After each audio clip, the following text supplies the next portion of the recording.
Hola, ¿qué tal? Muy buenas noches, bienvenidos a Noticias 22. Qué gusto estar con ustedes este día acompañada de Huemansi Rodríguez, de Rafael García Villegas. Hola, Laura Regis en la interpretación de lengua de señas mexicana. Pues qué tal, muy buenas noches amigos, bienvenidos. Tenemos mucha información que compartir con todos ustedes. Hoy jueves estará ya por acá Julio López con muchos temas de cine, un aniversario importante del automóvil gris, entre otras cosas que tendremos para ustedes. Y además, a lo largo de estas emisiones, buenas noches, qué gusto saludarlos, que hemos platicado mucho de los pueblos originarios a propósito de la celebración de la diversidad lingüística en nuestro país. La Ciudad de México celebra por todo lo alto la riqueza cultural de estos pueblos y barrios que son representación e identidad de México. Por sexta ocasión, el Zócalo de la capital del país recibirá la fiesta de las culturas indígenas, pueblos y barrios originarios de la Ciudad de México. El propósito de la fiesta surge a partir de una necesidad de visibilización de nuestras comunidades y pueblos indígenas.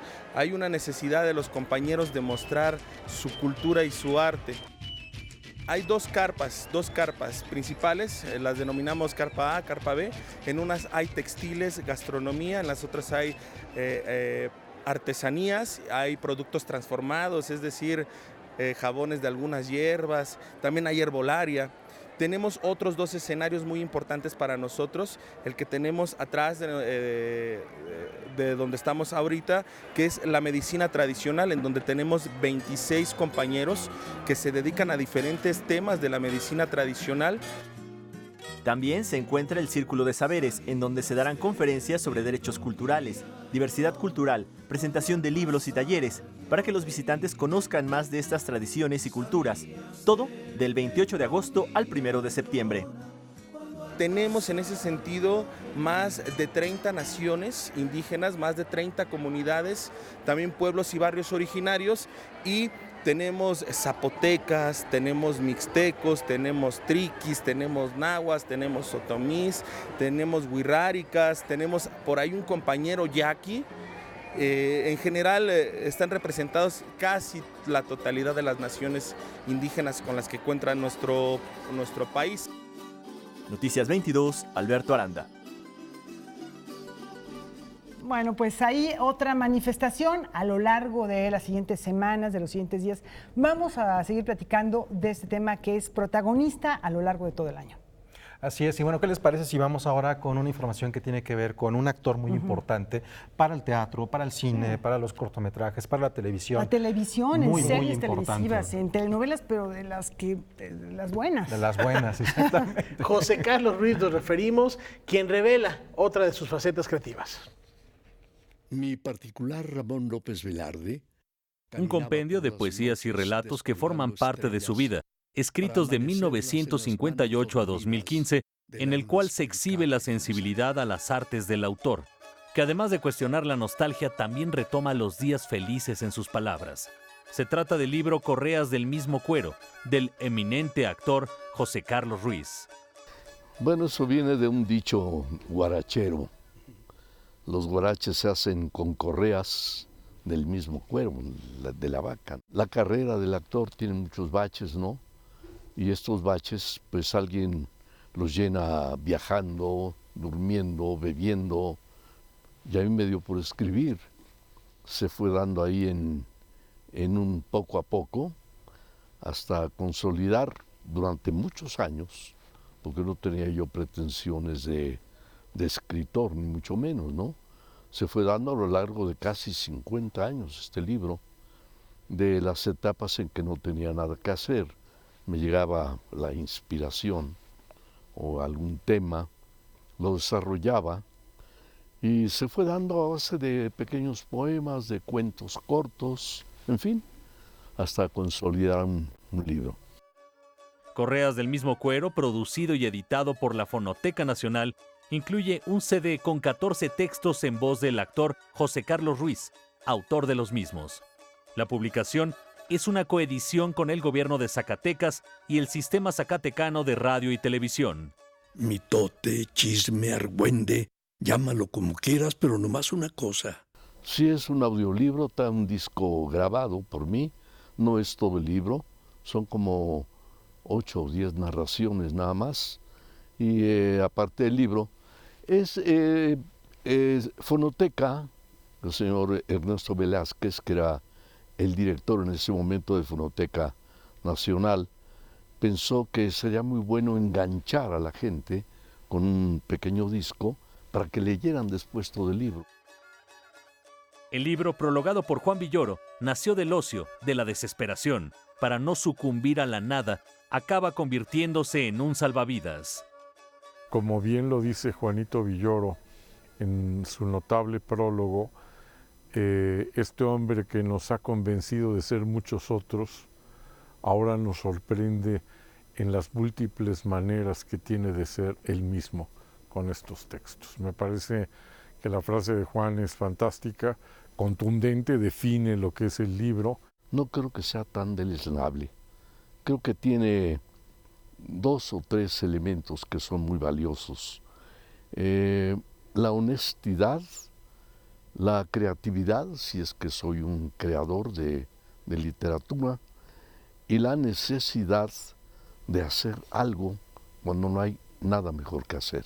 Cuando se hacen este tipo de esfuerzos, tanto Zacatecas como la Secretaría de Cultura lo lanzamos como de manera gratuita para repartirlo en centros culturales, en bibliotecas. Ahora que estás dormida, madre, estoy en ti, mirándome profundamente. Con información y texto de Salvador Perches Galván, Óscar Helguera, Noticias 22. La soledad a solas no es... Una delicia las actuaciones de José Carlos Ruiz, donde lo veas, es una persona tan comprometida con el arte de la actuación, con el drama, y maneja tantos géneros. Hace poco, por ejemplo, veía yo esta película de Almacenados, que pues, es con la que gana el Ariel. Realmente son 2 personajes, ¿no? Y se llevan la película que uno no lo puede creer. Así es. Y reconocimientos recientes también. Bueno. Así es, ha estado muy celebrado por su trabajo, por su trayectoria, dado que el año pasado recibió el premio Mayagüel de Plata a la trayectoria en el Festival Internacional de Cine de Guadalajara, y este año recibió la Cruz de Plata en San Miguel de Allende como parte del Festival Internacional de Cine de Guanajuato, el GIF.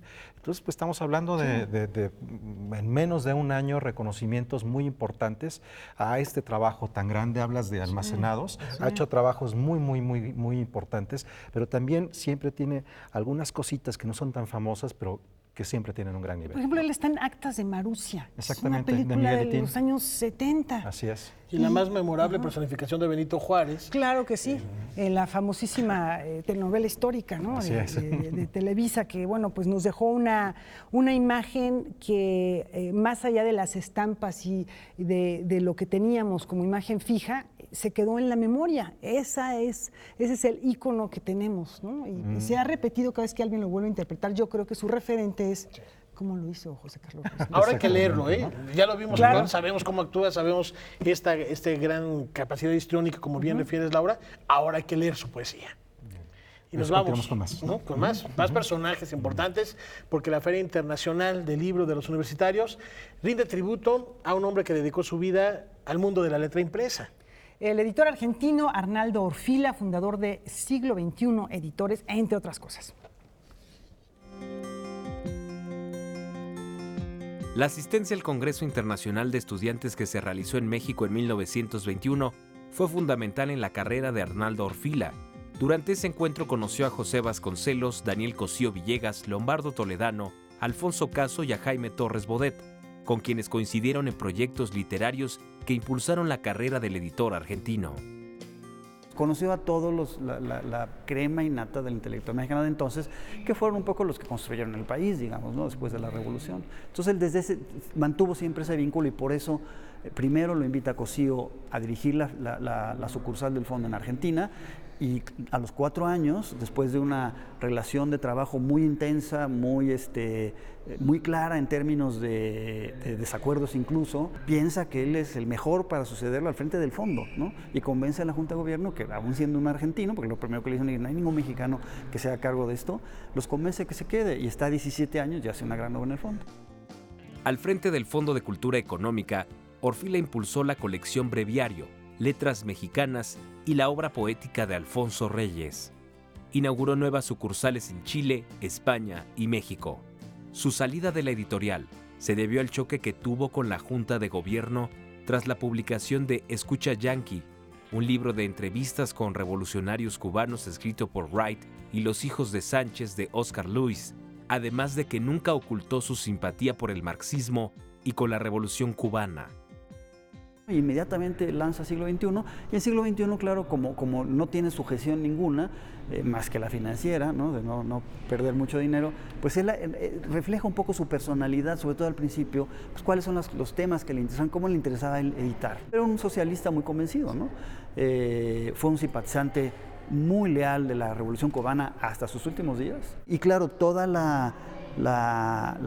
el marxismo, digamos que era un pensamiento, la tradición marxista, la tradición del pensamiento de izquierda, dio para más editoriales. Grijalvo, por ejemplo, que publicaba los manuales de la Academia de Ciencias de la URSS, o Era, que también publicaba muchos, pero donde más se expresó, digamos, encontró espacio editorial fue en Siglo XXI.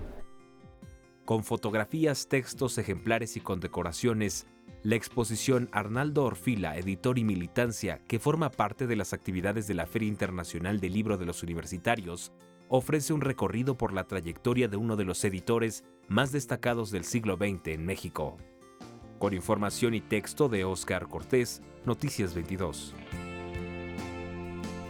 Bueno, una época de luchas, de batallas contra la censura, contra el pensamiento único, que liberaron pues algunos de estos personajes y más de los que se mencionaron en la nota, y ahí estaba Orfila. Además, una cosa interesante, estamos hablando de editores que entre los años 60, entre los años 70, venían o se formaron en una tradición editorial latinoamericana de los 40 y 50 que permitió una unión que nos hemos alejado bastantito de ello, entre diferentes editores, escritores de América Latina. Había un diálogo constante y prácticamente se habían formado con libros escritos y editados en América Latina.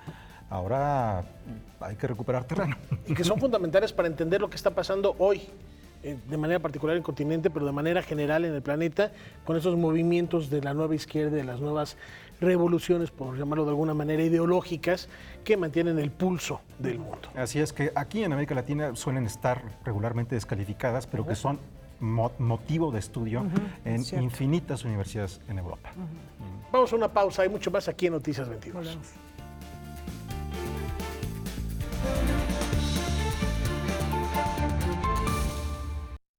Bueno, pues tenemos cine, Rafa. Jueves de Marquesina. Julio López, ¿qué sorpresas nos tienes esta noche?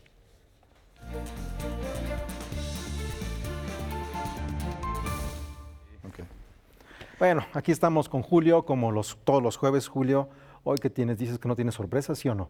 No, siempre hay sorpresas, siempre hay cosas padrísimas, como una producción del CCC está aspirando a ganar el Oscar estudiantil.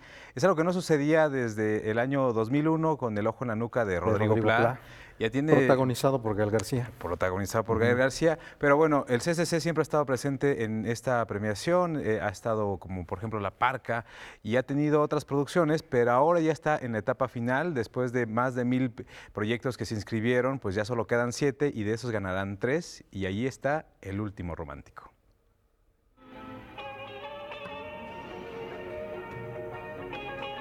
Este año, 1.616 cortometrajes buscaron quedar seleccionados al Student Academy Award, los premios estudiantiles que otorga la Academia de Artes y Ciencias Cinematográficas de Estados Unidos.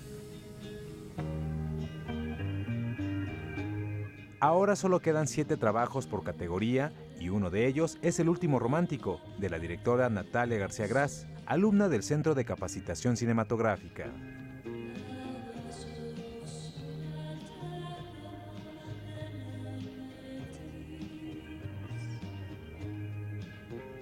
Pues fue muy emocionante, la verdad. O sea, me llamaron del CCC como que fuera a la oficina y vimos el mail y como que yo no sabía que siquiera estaba en consideración, porque el año pasado mandaron otro corto, entonces pues yo ya como que dije, no, pues no creo que el mío llegue ahí.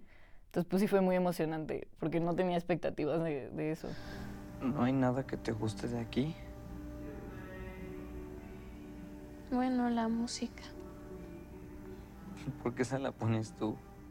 Este trabajo narra la historia de un chico que trabaja en un boliche y está enamorado de la chica que entrega los zapatos. Su amor no es correspondido, pero eso no impide que al final sus filias se unan en un acto catártico. Su viaje por festivales ha sido amplio e inusitado, al igual que la invitación a esta entrega de premios. Y creo que los 3 que fueron como más importantes fue el de Tribeca en Nueva York, el de Morelia, y no sé si el de Palm Springs en Los Ángeles, y también quedó en uno de Tel Aviv, que es como de los más importantes de cortometrajes.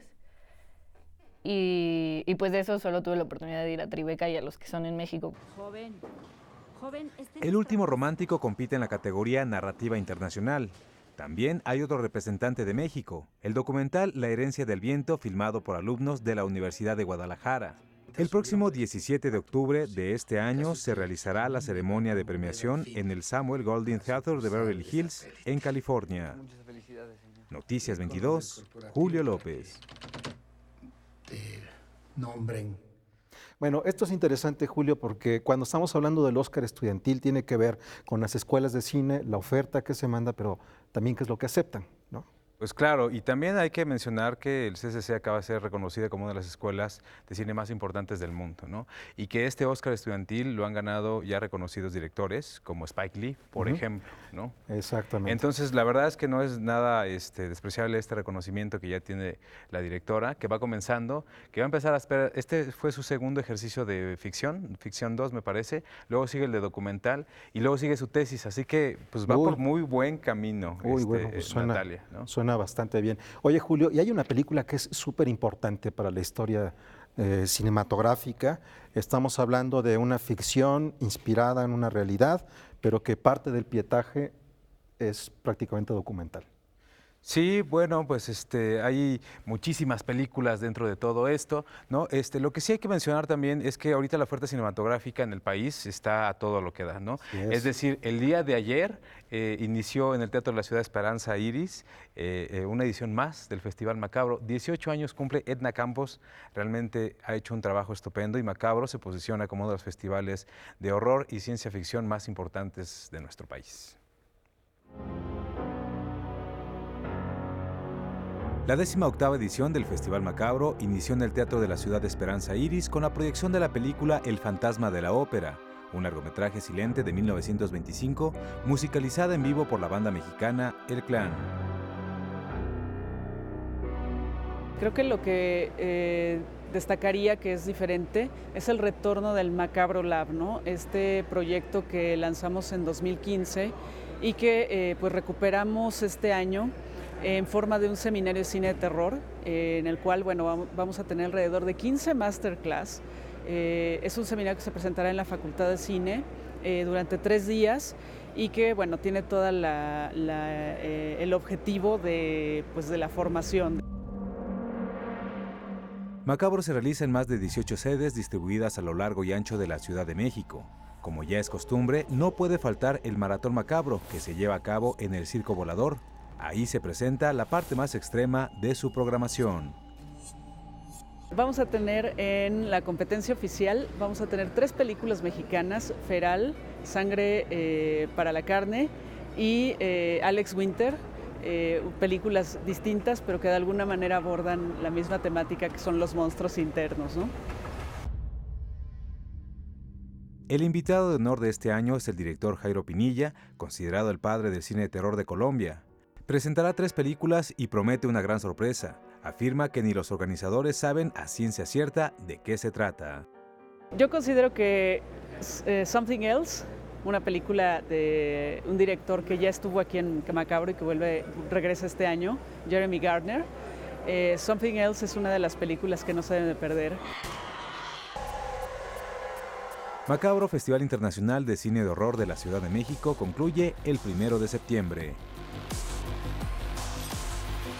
Noticias 22, Julio López. Bueno, Macabro, que como dices, Julio, este tipo de festivales hace algunos años pues eran muy pequeñitos, ahí estaban marginales. Exactamente, y ahora ya le dan el Teatro de la Ciudad de Esperanza Iris. Wow. Porque también la calidad de las películas ha aumentado, el género está en boga, obviamente, ¿no? Y Edna ha tenido el ojo, junto con todo su equipo, que es amplio, bueno, no es tan amplio, ¿no? Pero de traer películas que valen muchísimo la pena. Yo celebro muchísimo también lo que hay en el Circo Volador, ¿no? Este maratón, que traen lo más rudo del festival, entonces no es para estómagos débiles, ¿no? Ni para piel finita. Ni para piel finita. Váyanse a dar una vuelta porque la verdad que se pone duro e intenso este maratón de Macabro. Pero bueno, también llega a la cartelera nacional la película Locos por Herencia, que es una propuesta, pues ya lo verán ustedes, mejor se los dejo.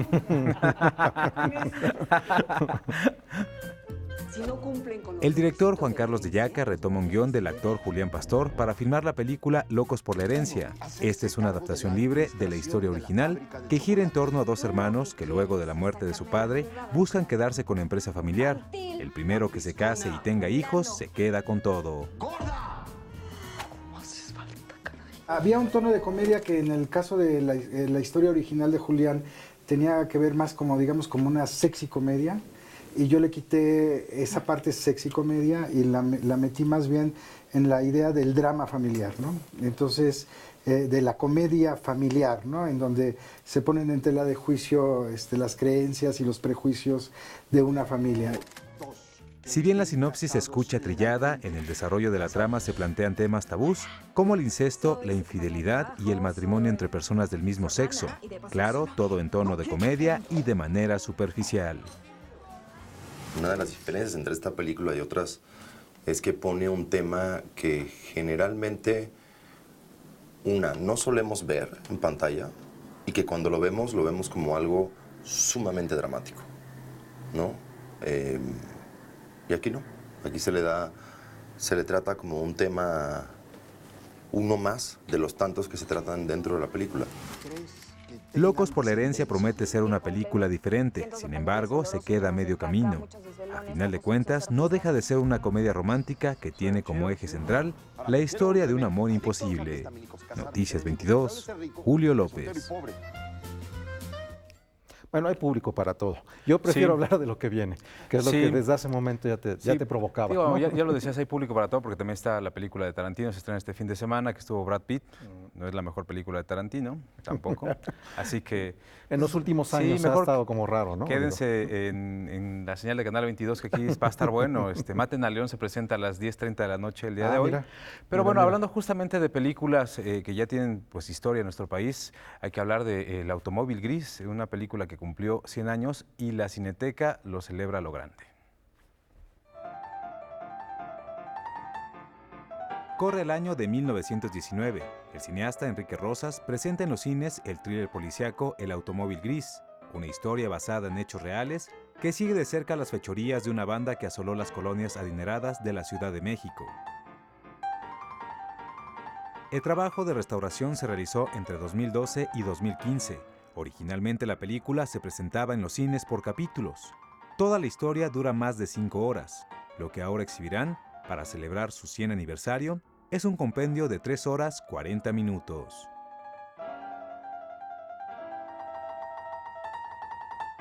Los materiales eran muy diversos, lo cual hizo más complicada la situación. Había negativos, había positivos, había cosas en blanco y negro, había cosas en color, entintadas, que algunas se recuperaron, otras no, otras fue necesario recrear los colores. Como parte de los festejos, la película realizará una gira por el interior de la República Mexicana. Visitará el Estado de México, Jalisco, Oaxaca, Baja California, Guanajuato y la Ciudad de México. Hemos preparado una serie de funciones muy especiales, les decimos cineconciertos, porque vamos a celebrar los 100 años del Automóvil Gris, pero con música en vivo en la mayoría de las sedes.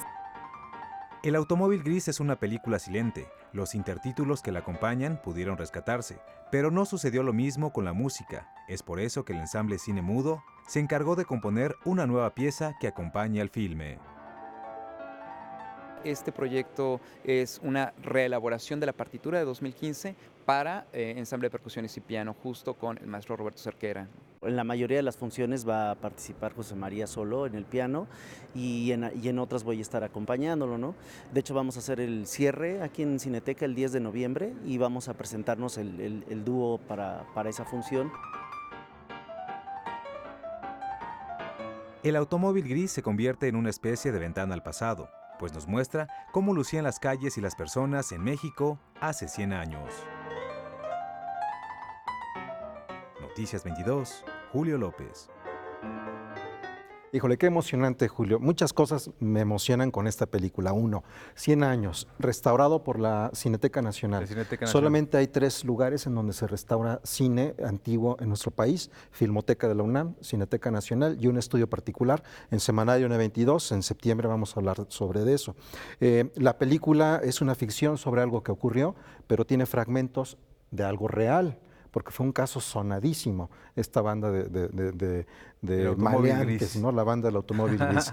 Y por otro lado, a Chema, que veíamos ahí en pantalla, que es un gran pianista, es una persona súper concentrada y enfocada en las cosas que hace, y lo que ha hecho en los últimos años musicalizando películas mudas es un trabajo verdaderamente para reconocerse. Sí, justamente el trabajo de restauración que están haciendo en nuestro país, de verdad que está siendo reconocido de todo el mundo. Una película también de Buñuel, que ya les contaré la próxima semana de cuál se trata, restaurada por la Cineteca, se va al Festival de Venecia, en los clásicos, a la competencia. Entonces, el año pasado estuvo Nazarín y ahora se va otra película. Y bueno, la Filmoteca, como también ya lo mencionabas, tiene muchísimas películas que van a estar compitiendo. Va a presentar el Festival Arcadia, que es de justamente cine restaurado, y ahí van a estar Los Olvidados, ¿no? Que es otra de las joyas de nuestro país, realizadas por Luis Buñuel. O sea que impresionante el trabajo que está haciendo en México de restauración. Y hay que ver, pues, mucho cine, ¿no? Ya lo decía hace rato, hay muchísimas opciones. Ya viene la Semana del Cine Mexicano y el Tour de Cine Francés también ya se está asomando. Ya está encima. Pues, Julio, hay mucho tema, ya estaremos platicando en otros momentos. Perfectísimo. Muchas gracias. Gracias, Julio. Me Gracias, gusta la Norma. diversidad que nos trajo ahora. Formidable. Y nada más una precisión, hoy hubo un cambio en la programación de Canal 22 a propósito del fallecimiento ayer del gran Celso Piña, por lo cual a las 10:30, terminando Me Canso Ganso, estaremos recordando al rebelde del acordeón, y por supuesto la película que anunciaba Julio será reprogramada en un nuevo horario, pero hoy hay que celebrar el legado, la vida de Celso Piña a las 10:30 de la noche en Canal 22. Ahí está la invitación, 10:30, recordando a Celso Piña, con esta participación que tuvo en el Festival Internacional Cervantino. Mantengamos viva su memoria, su música, y muchos aplausos para donde quiera que esté. Y hay otra recomendación también, Laura, terminando este espacio. Efectivamente, como ustedes ya saben, en Debate 22 siempre hay temas de actualidad muy intensos. En este caso, Jacaranda Correa va a tener como invitados a la creadora del Mapa Nacional de Feminicidios, María Salguero, y a las activistas Selena González Luján, del Centro de Derechos Humanos Fray Francisco de Victoria, y Alejandra López Lujano. Y bueno, el tema sobre la mesa, ya se lo estarán imaginando, es el feminismo que viene. ¿Qué es lo que va a pasar ante estos nuevos movimientos que no son los mismos de los años 40, de los años 50 o 60? Pero que, bueno, desde luego abrevan y heredan de aquellos. Vamos a verlo ahora en Debate 22. Vamos a una pausa, regresamos.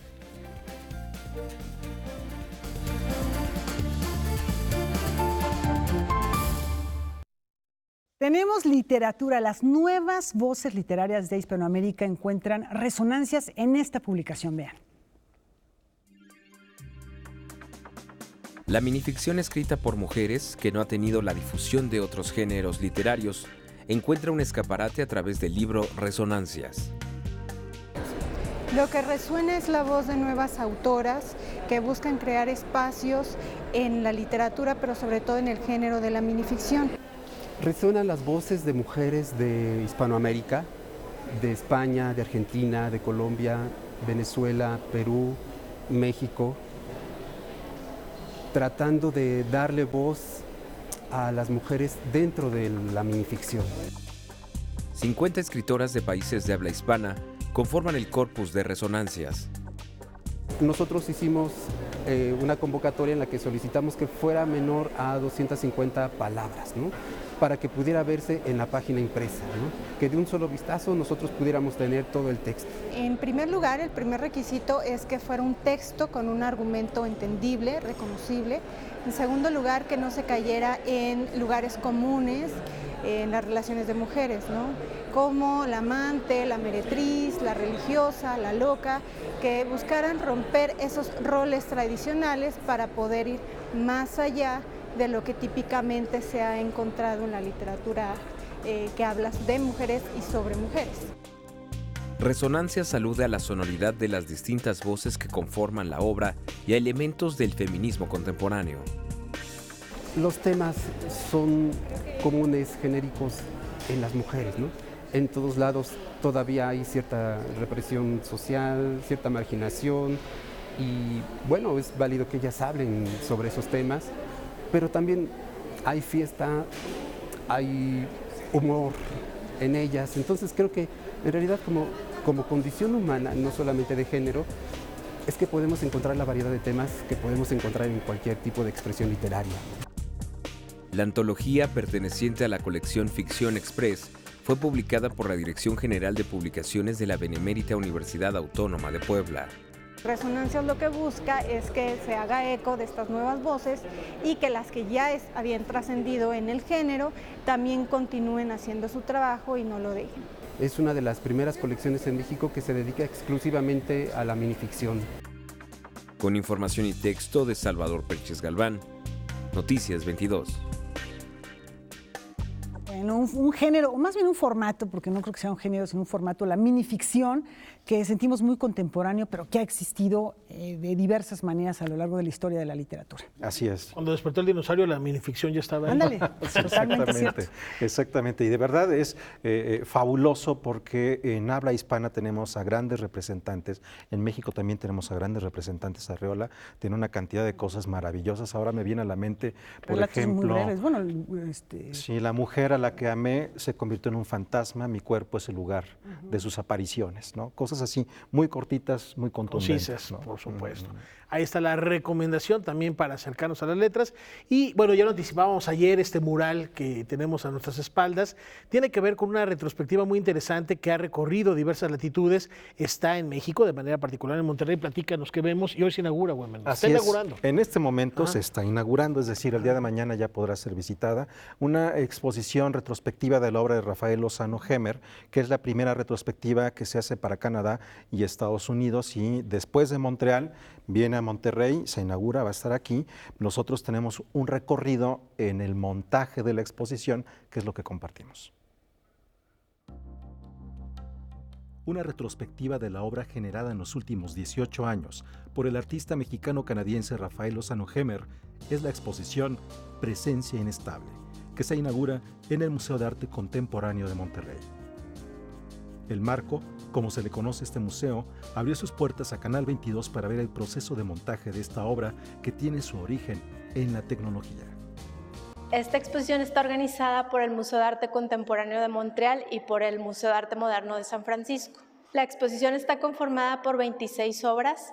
De hecho, es un poco diferente a la exposición que se presentó en el MAC, en el Museo de Arte Contemporáneo de Montreal, porque Rafael quiso integrar dos obras de colecciones mexicanas.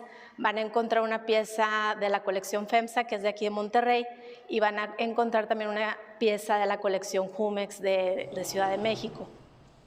Estas obras son Caguamas Sinápticas, que se ha visto en otros años como parte de las exposiciones de la colección FEMSA, y de la colección Jumex es 1000 usos tópicos, mostrada hace unos años en las exposiciones en Ciudad de México. Estas dos obras hacen diferente la muestra en Monterrey. Además, tiene algunas obras que nunca se habían mostrado en México. Hay una cuando entramos que se llama Volute, que es la burbuja de diálogo en la escultura. Hay también la que hicimos Nombras al agua, que es con vapor de agua, que nunca se mostró. No hay obra que existen si no hay gente enfrente de la obra. Entonces ahora esta tecnología está usada para permitir a la gente para tomar el control un poco de las obras, y entonces estamos invirtiendo o pervirtiendo un poco la tecnología para dar el acceso al participante. También se presenta una esfera más de las que Rafael Lozano Hemer presentó hace unos años en el MUAC. Con una bocina de audífono representaba la obra de un músico. Al sumarlas, creó esferas. Fuimos testigos de esferas de artistas como Mozart, Beethoven, Wagner o Ligeti. La esfera más grande de ese momento fue la de Schubert. Pero no había sido posible crear una esfera tan extensa como la que se requería para presentar las más de 1000 obras escritas por Johann Sebastian Bach. En la exposición del Marco está la esfera inmersiva, que permite ver la tecnología con la que funciona. Hablamos un poco anteriormente de lo que es el concepto de la obra de la belleza, que al final no hace falta hablar del apoyo de la tecnología, pero de lo tanto que es inevitable también y de lo bonito que es la parte de los cables y de todo esto, pues nos apetecía enseñarlo. Entonces, en la parte de back ha sido, no lo pensamos, hacía parte de la obra en sí, de poder ver toda la parte de atrás de los cables, que es igual tanto el ritmo que tienen, ¿no? Los cables de atrás. Y pues esta vez pues decidimos abrir la parte de espiral de corazonadas para que la gente pueda ver un poquito cómo está pasando atrás. La exposición va a estar hasta el 26 de enero del próximo año. Va a estar después en el MoMA de San Francisco, pero va a estar a partir de abril. Noticias 22, Huemansi Rodríguez. Bueno, y verla en vivo seguramente es una experiencia, porque realmente lo que hace Rafael Lozano Hemer siempre es envolvernos de diferentes maneras. Entonces, bueno, tú estuviste allá, nosotros lo vimos ya, digamos, en 2 dimensiones, pero tiene muchas. No, bueno, lo que ocurre con Rafael es que es la gente la que activa la obra. Es decir, la podemos ver y como ustedes acaban de notarlo, son imágenes bellas, pero en realidad funciona con la participación de las personas. En Noticias 22 Digital, en los perfiles de las redes sociales de Noticias 22 Digital, van a poder encontrar un recorrido con Karine Chabonnet, que es la jefa de exposiciones del estudio de Rafael Lozano Hemer en Montreal. 30 minutos, exactamente, 30 minutos recorriendo y dando más detalles de las 26 piezas que integran esta colección. Y en Noticias 22 Digital van a poder encontrar un texto a partir del día de mañana que tiene que ver con también esta exposición desde diferentes perspectivas. Así que, bueno, es como el triple play, ¿no? Una experiencia sensorial y que seguramente nos va a motivar después de ver estas informaciones, esto que nos compartes, a darnos una vuelta a Monterrey, al Marco y, por supuesto, vivirla en carne Así es, propia. porque hay una cosa interesante. En el Marco, dentro de una semana se va a inaugurar la exposición de Highway Way que está ahora en el MUAC. Okay. El detalle es que debido a los espacios se va a presentar diferente. el pabellón completo. Lo que ahorita en el MUAC está en una sección, allá va a estar completo. Sí, así que va a ser en ese espacio maravilloso. Exactamente. Wow. Hay que ir. Hay que ir. Y también hay que ir al teatro. Pretexto. Les tenemos una propuesta porque el próximo sábado se estrena en la Sala Javier Villaurrutia la obra de teatro Corazón Gordito, una propuesta rebosante de amor en familia. Las matemáticas del amor no siempre son exactas. Nuestra suma 2 más 2 dio como resultado 3. No lo... Corazón Gordito de Saúl Enríquez es el viaje interior al corazón de 3 mujeres, un homenaje al amor y la complejidad que encierran los diferentes modelos de familias. Antes no se desmayó. La obra navega de esta agilidad y esta comicidad hacia lugares un poco más oscuros. Entre los temas que toca habla del abuso infantil, que hoy además es un tema importantísimo dado a los eventos recientes y desafortunados, pero siempre desde un lugar de luz, de amor y de esperanza y salir adelante. Yo estoy convencida de que el destino existe. Una obra conmovedora sobre una madre y la forma de relacionarse con sus hijas, mellizas y totalmente distintas, que hacen que reciban un trato muy particular. La obra causa gran empatía. La suerte o la vida me trajo a 11/11 y me encontré con Corazón Gordito, que tuve la fortuna de leerla antes. Y también tengo la fortuna de tener una madre soltera. Tal vez por eso me ocurre que desde que leí la obra la primera vez sentí mucha atracción por ella. Y de la obra, desde que se presenta, te dice, voy a ser una madre soltera de 2 hijas y sé que no va a ser fácil. Muy cerca de mi ocaso yo te bendigo vida. ¿Les gusta? La obra presenta una serie de circunstancias adversas de estas hermanas, en donde se explorarán de manera sutil temas profundos, complejos y dolorosos. La pregunta es, ¿qué hacer en este modelo que todavía está hoy en día? ¿Cómo podemos cambiarlo? ¿Cómo podemos cambiarla a la siguiente generación? queriendo, si yo estoy educada en un sistema, ¿no? Y lo tengo en el tuétano y trato y digo, no, ahora quiero cambiar de pensamiento, pero hay cosas que así fui educada y que cambiarlo cuesta trabajo. Y gracias a Dios siempre la respuesta viene, hay que hacer teatro. Mi mujer resultó una traicionera y se fue con mis hijos. Divertida, lúdica y muy reflexiva, Corazón Gordito nos adentra a la vida de las 3 mujeres que aprenden que las adversidades se encaran de frente y en compañía de la familia. La historia tiene ahí un encuentro de abuso y no es el tema principal de la obra, pero es tal vez con el que a mí más me conecta. Creo que es un tema que casi no se habla y que se tiene que hablar mucho más, porque somos el país en primer lugar de abuso infantil. Corazón Gordito se estrena el próximo sábado 24 de agosto y ofrecerá funciones sábados y domingos a la 1 de la tarde en la Sala Javier Villaurrutia del Centro Cultural del Bosque. No, no es un ladrón, es su novio. Es muy relativo porque a cada persona le llega de una manera muy distinta, ¿no? A unos la violencia, a otros el abuso infantil, a otros la soledad de una madre soltera, a otros la vejez en una soledad. O sea, la obra habla de todo y pienso que el público es el que decide si lo atrapa o no. Con información y texto de Salvador Perches Galván, Óscar Helguera, Noticias 22. Debes agarrarlo con tus manitas. Bueno, para toda la familia, obviamente. Salir henchidos de amor. Vamos a hacer una brevísima pausa, pero tenemos más todavía aquí en Noticias 22.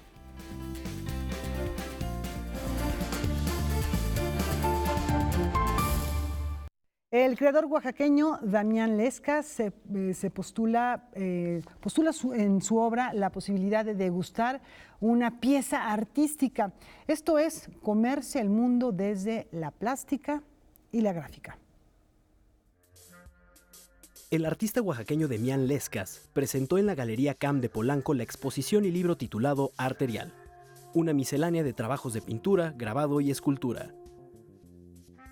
La obra muestra su fascinación por el mundo a través de los sentidos, en particular el del gusto, que para él significa una fuente inagotable y única manera de heredar y volver a sentir la historia de la humanidad a través del aroma y el sabor.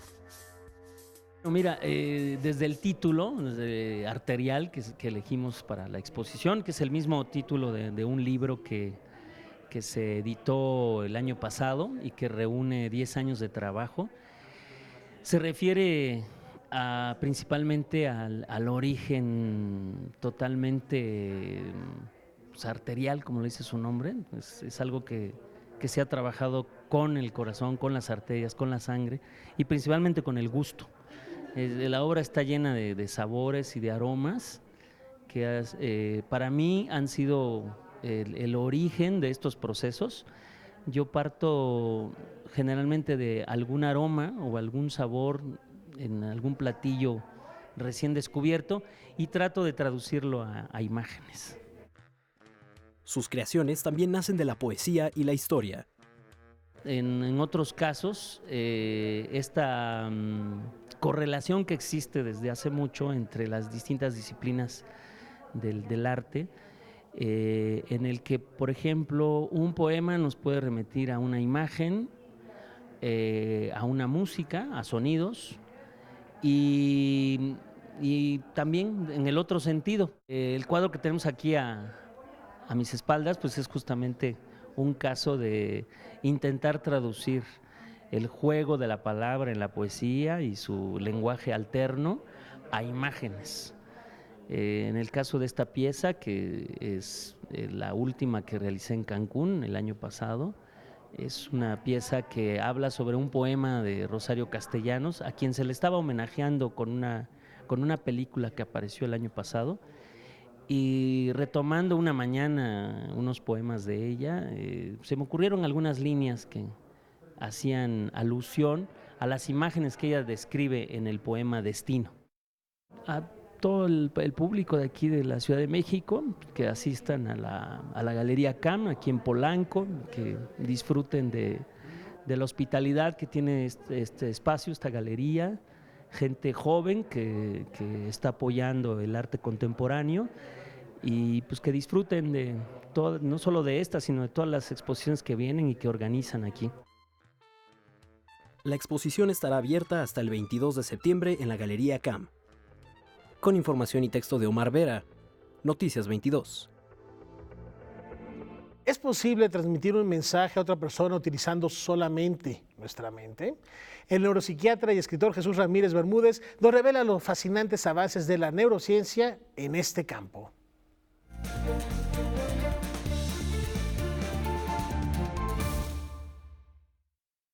Muy buenas noches. El día de hoy quiero recordar una novela de ciencia ficción que se llama Muero por dentro. El autor es Robert Silverberg, un famoso divulgador de la ciencia de Estados Unidos que hizo también una obra de ficción muy importante. Se trata acerca de un personaje que tiene la capacidad de leer la mente de los demás, aunque él no puede transmitir sus propios pensamientos. Es decir, es como un telépata, pero solamente funciona en un sentido. Él puede leer, pero no puede transmitir. Y la novela trata acerca de cómo, a pesar de tener este superpoder, esta persona lleva una vida generalmente insatisfactoria y más bien como de cierto parasitismo social. Este tema ha sido, por supuesto, un problema de gran interés para la ficción, para la ciencia ficción en particular y para la literatura fantástica en general, también inserto en el cine. Y sin embargo, en fechas recientes, los avances de las neurociencias han comenzado a aproximarse en esa dirección con toda seriedad. Quiero recordar ahora un experimento que salió publicado hace muchos años en la revista Science, en el cual un investigador logró, mediante código Morse, transmitir mensajes a través de su actividad cerebral. Esto es porque cuando uno cierra los ojos y se relaja, produce ondas alfa. Entonces este investigador logró entrenar a sujetos para que, generando ondas alfa y dejando de generarlas, pudieran transmitir mediante un código Morse mensajes verbales. Pero en fechas más recientes hay un proyecto que se llama Proyecto Muri, que es financiado por el Ejército de Estados Unidos, por lo cual hay que darle toda la seriedad que esto tiene, y es realizado en una universidad estadounidense, en donde mediante electroencefalografía de alta definición se logra registrar la actividad cerebral que tenemos cuando producimos pensamientos verbales. Pensamientos que no han sido dichos en voz alta, sino solamente pensados, lo que se conoce como un discurso encubierto. Y el proyecto consiste en tratar de reconstruir la actividad cerebral para poder transmitirlo a una computadora y poder saber lo que ese sujeto está pensando. Todavía no es una realidad, pero es un proyecto que creo que nos confronta en cuanto a cuáles son las fronteras de la ciencia actual. Bien, y ahora continuamos con más. La mente brillante de Nikola Tesla inspira a nuevas generaciones, incluso en sus sueños más profundos.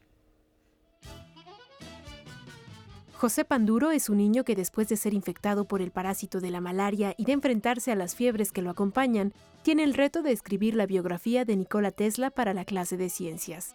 Una aventura que será posible solo a través de sus sueños. Esta es la historia del libro El portafolio de Tesla, que presenta el escritor Carlos Chimal bajo el sello editorial Planeta. Es una novela iniciática. Va a entrar a la secundaria, reconoce los primeros pasos amorosos, le ponen una tranquiza, ¿no? Sufre bullying. ¿Cómo responde él a ello? Es una novela de iniciación, una novela sentimental de aventuras. Tiene que ser una tarea escolar y entonces hace una biografía y pues lo va a entrevistar, ¿no?